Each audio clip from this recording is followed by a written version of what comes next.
এই যে বন্ধুরা চলে এলাম খাবার নিয়ে, 2025-এর খাবার খেয়ে নি।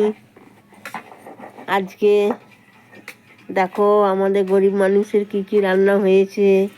ফেনা ভাত, দেখে বুঝতেই পারছো, গরম গরম ফেনা ভাত।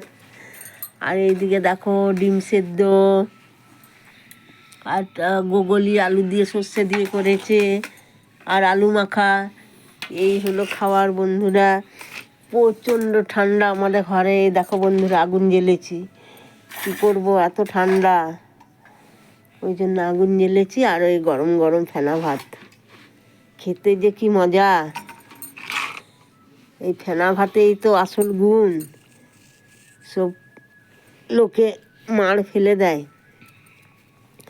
কিন্তু রাত্রেবেলায় বন্ধুরা এইরকম গরম গরম ফেনা ভাত খাওয়া উপকার, শরীরে কোনো ক্ষতি নেই, আর খুবই ভালো লাগে খেতে। তো বন্ধুরা কেমন লাগলো জানাবে কমেন্টে। আমার তো ফেনা ভাত খেতে খুবই ভালো লাগে। রাখি বন্ধুরা, আজকের মতন, দেখা হবে কালকে। সবাই ভালো থাকো, সুস্থ থাকো। আর গরিবের খাবারটা কেমন লাগলো কমেন্টে জানাবে।